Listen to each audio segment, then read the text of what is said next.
So, we will go over the various literary lenses we can view the stolen bacillus. Now, a literary theory is just a interpretation. It just involves how we're going to discuss the text, or what our argument is going to look like. Um, we would also have like some type of reflection of society. That would be the sociological reflection. So, for example, a historical literary analysis. There's two different ones. A new historicism one would not even think about the author's intention. So, in a historical lens, we're going to look at the author's intention. And if you're looking at the author's intention, you're obviously looking at the history because that's when the author was alive. So, for our historical analysis, we could say the stolen Bacillus incorporates several historical events, including in, we'll say, in the stolen Bacillus, H.G. Wells incorporates several historical events, including the French anarchist attacks, including, I'm going to word this differently, including two attacks by French anarchists and the discovery of the bacteria which causes cholera. So, if this was your thesis statement, you would then use a journal article, and I gave you a journal. Well, technically, you could use this one. So, this is a little history about cholera epidemics in London and how this one scientist guy, John Snow, how he went about figuring out that it was cholera that was making people sick because these outbreaks is basically like poop. Um, if somebody has cholera and then they um, pooped or peed in like water, and then every other people drank it, that's how it would come about. So you could talk about that in a historical analysis. Um, and this could be one source, or this other source here is called Bioterrorism in the Literature of the 19th Century, the Case of Wells and the Stolen Bacillus. And in this one, it specifically talks about how Wells would have been in high school when these discoveries, when John Snow was making the cholera discovery that it was a bacteria in the water. So Wells would have been aware of it. He was also living in England, so he would have known about the French anarchist attack. So that was your historical literary analysis, kind of like what inspired the reader of the time. Culture studies. Okay, so this one involves analyzing political elements of a society to uncover the unconscious ideologies of the members. This one would be a good one, um, especially using this article, because it talks about Victorian society's fear of bombings actually came from the Fenian dynamite campaign of 1881 to 1885.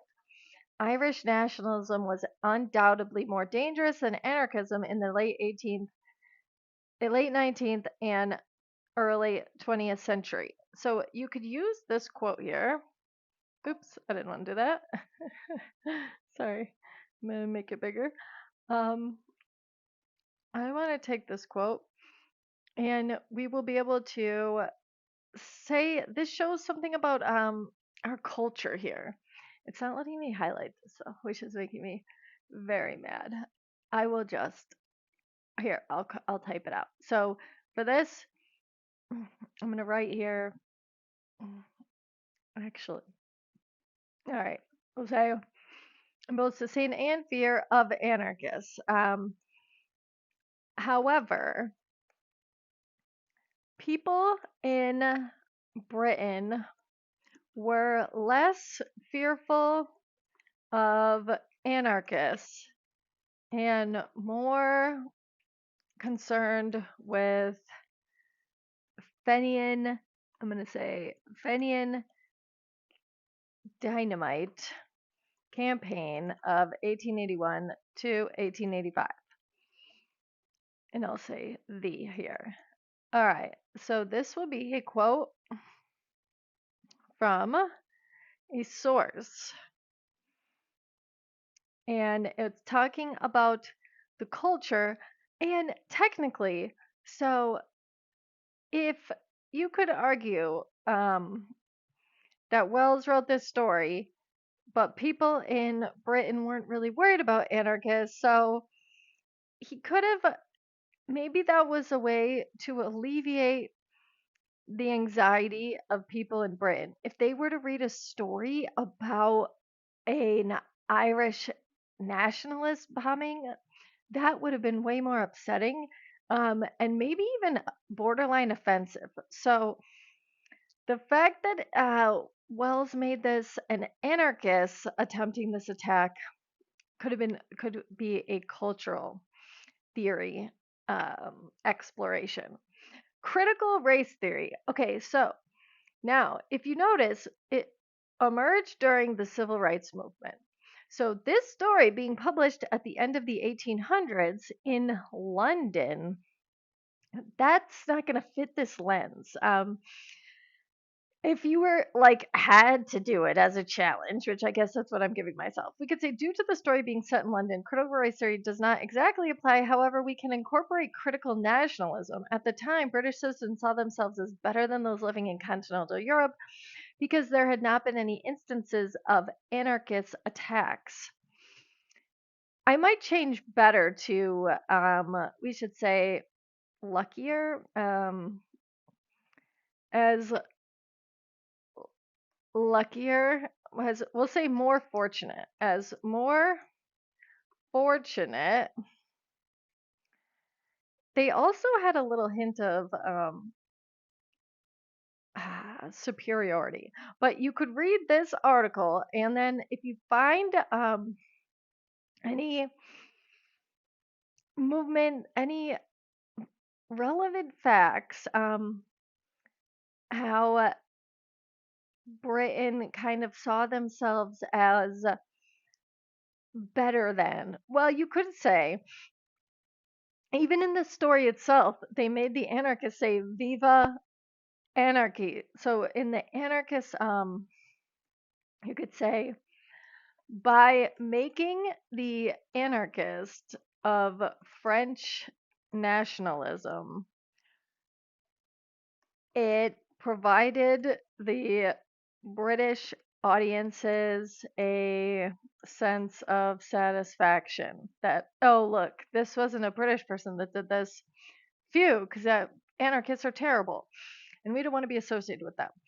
All right, and then the feminists. Wells uses the only female character's role in the story as comic relief and a symbol of hypocrisy for a society that is worried about trivial matters when fatalities are afoot. Minnie is a character that is meant to be laughed at by audiences. She is so worried about social norms while her husband is trying to stop an anarchist from committing a terrorist attack.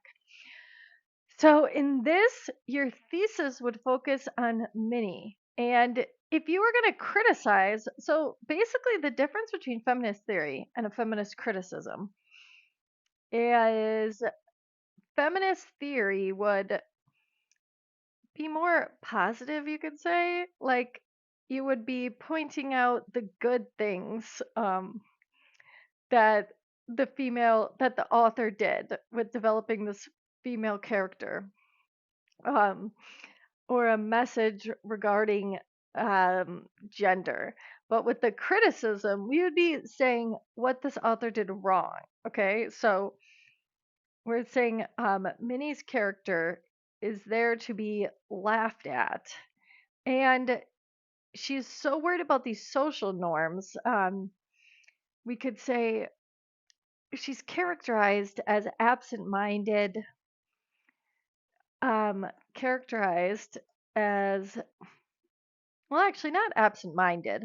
Well, in the end, she's not listening to anything her husband says. We could say characterized as overly concerned with societal expectations, um, and it's overly concerned and unobservant to the point of fault. So she's so unobservant that she has no idea what her husband is doing down there. Um, that kind of is a really bad look in general. It makes women look as though you have no idea what's going on in your home, that there's a possible ground zero for a cholera epidemic. Overall, Minnie's character painted in poor light. That's what you could talk about in a feminist criticism. All right, the Marxist. Now, Marxist is basically Karl Marx. He's like the founder of communism. He wrote the book. Literally wrote the book on communism.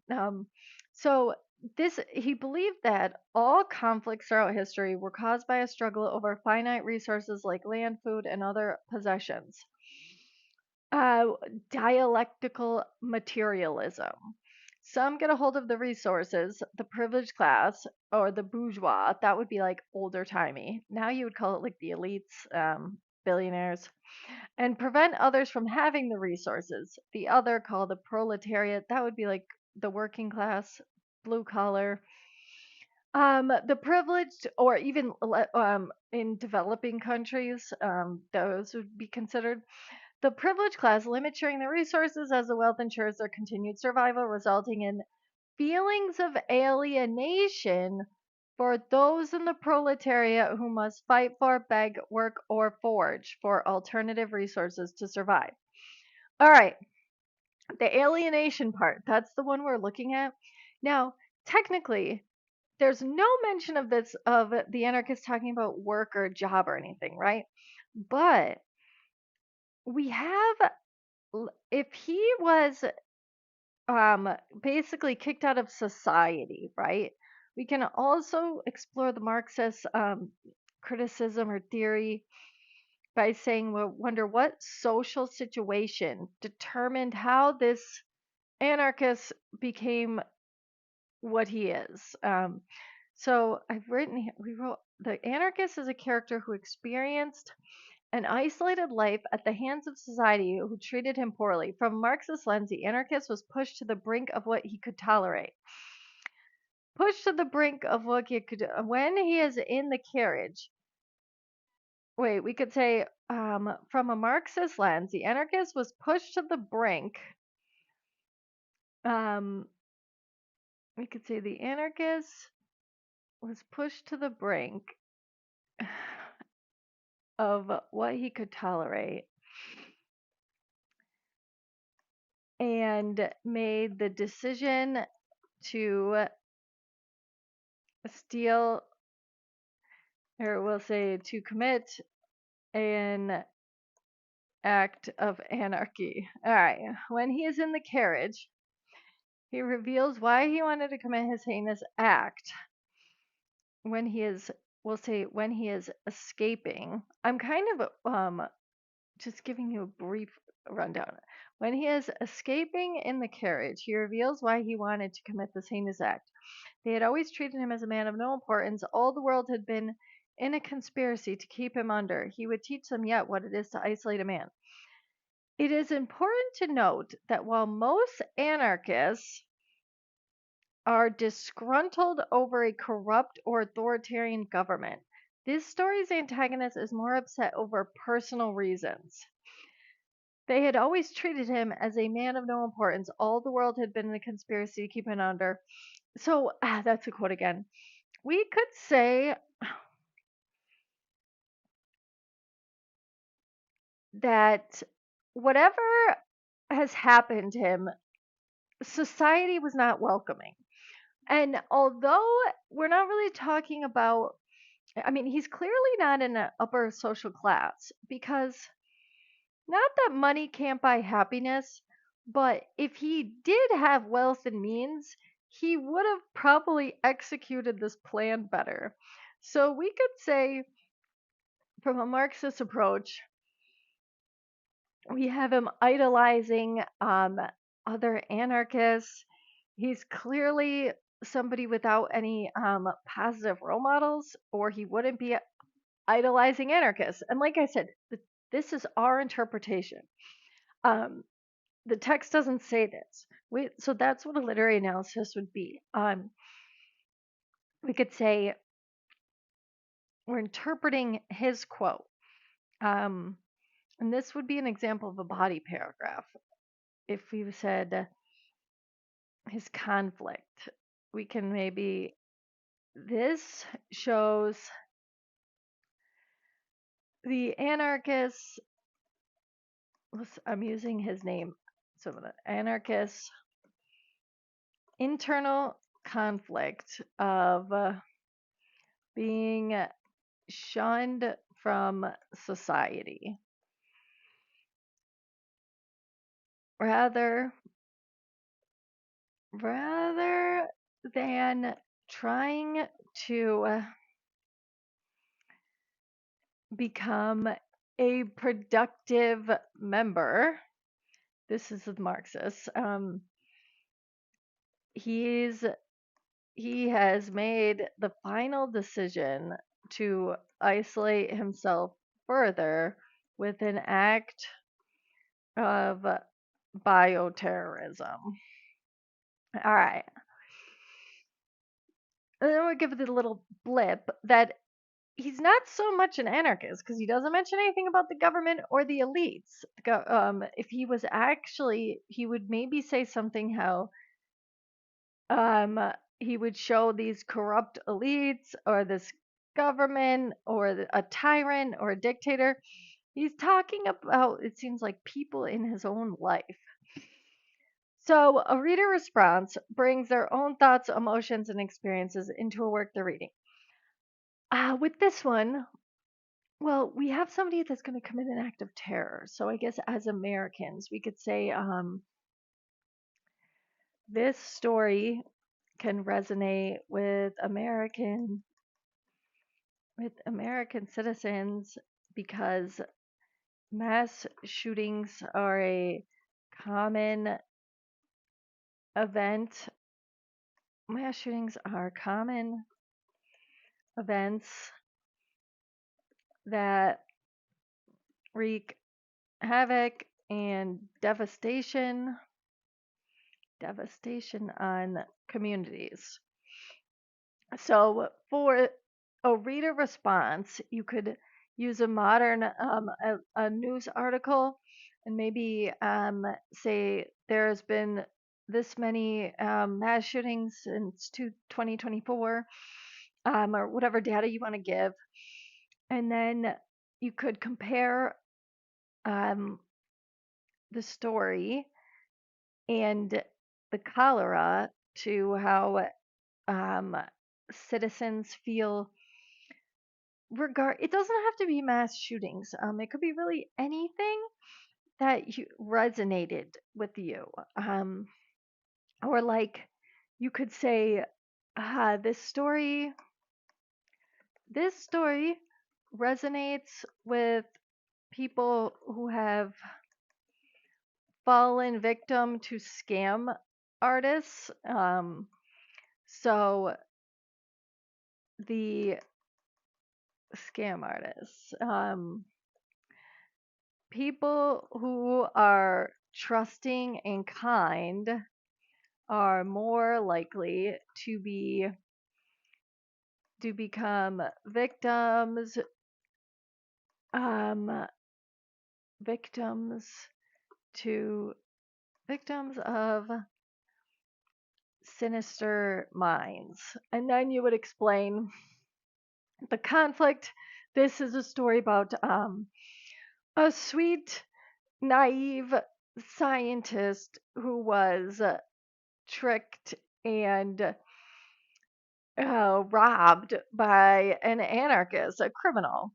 And then, same the psychoanalysis, we would you would give the characters a like a mental illness, and not to be offensive, but you would want to try to be politically correct.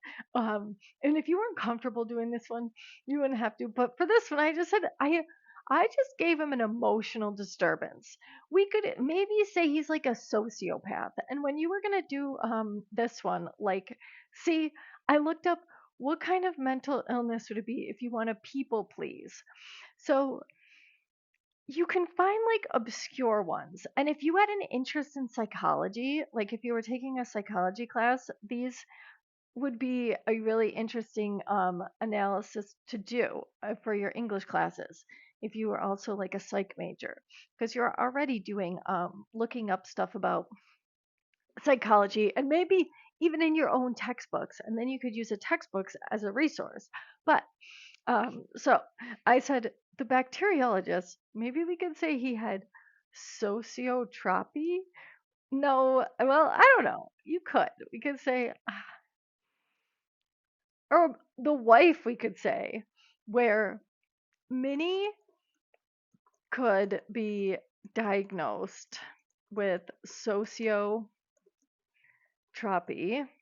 which is a um, which is a behavioral disorder that causes people to constantly want to please others. So that would be an example. And then you would focus your body paragraph on Minnie's obsession with um, being proper in society. And then, okay, so post colonial, we're in Britain.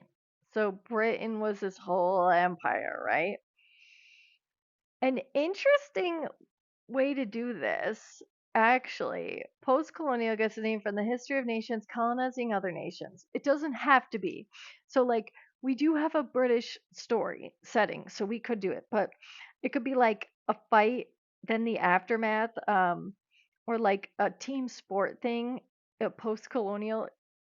If you're there are sports lenses though, like an athletic lens, or coming of age lens where you have a character that uh goes from their childhood, their teenagers into adulthood, like aka a professional athlete type story. But anyways, so post colonial, we could say, and this is also very historical, but in one of the cholera articles, it mentioned how cholera came from India.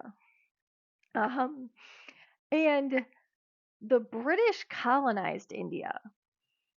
So, wait a minute. If we have this here, this was our cholera. Nope, that was a Wells one. I'm looking for a cholera. We could say that if the British, um, so here we have Asiatic cholera. All right, that's the guy that figured it out. Um, 1837 was when I hit Britain. Okay, we want and we have the River Thames. That's where our setting of our story is. And that was Jon Snow's guy. Okay, he after a third outbreak in 1854, he has to go to India because that's going to be the only way that he can find the let's see, as chief Joseph, that's a guy. London's Robert Gould accompanied. Hmm. Wait, this one's going to be in another one. One of these articles is going to talk about the how they went about going to India to get the bacteria, but so they could find a live specimen. Because if there wasn't an active outbreak in the river, then they wouldn't have been able to study it. So we could say from post-colonial, it was probably an officer or a someone doing some type of like government colonial business in India that brought the cholera back to the United Kingdom. So we can say the story's entire conflict was most likely the result of British colonization. Um, and then we could say you would give like a background. The British colonized were colonized India for over 100 years, and it is believed here. You could find an article. So if I was to say British colonization in India, the British Raj, oh, well, here we go, was a period of British rule over India from 1858 to 1947. Uh, Ooh, this is from the BBC themselves. This is bite size for kids. Wait, I want real one from BBC. Maybe they don't want to talk about it and they're adult. We'll say British colonizing India. Um, hatred and despair. So you can see there's a lot. Oh, even in Myanmar is still has a lot of conflict and was once a British colony. So you could either do India, Myanmar, Bangladesh, um, and it's still Asiatic cholera. So you could say it is if the epidemics that occurred in the 1800s may have been a result of a colonial officer returning with the returning with cholera and spreading it through London. So, example of your post-colonial affliction. That's when someone has a disability or a sickness. So once again, this theory, the story centers around people's fear of, we could say, fear of plague and death. If we could say, ooh, it is ironic that the bacteriologist was studying cholera, or wait, not him in general. We could say it is ironic that while bacteriologists use live specimens of deadly diseases to learn more in hopes to eradicate sickness. And then we can say it is ironic that while bacteriologists use live specimens of deadly disease to learn more in hopes of use live specimens of deadly disease to learn more in hopes to eradicate sickness, we can say sinister individuals will use those same specimens for evil. That would be your affliction theory. And you're talking about how if people weren't so worried about getting sick, then this story wouldn't have even had a conflict because if people weren't so concerned with trying to find cures for diseases, then the bacteriologist wouldn't have had the vial in his house. That's basically how I would explain that one. And the next one, we'll write a theory.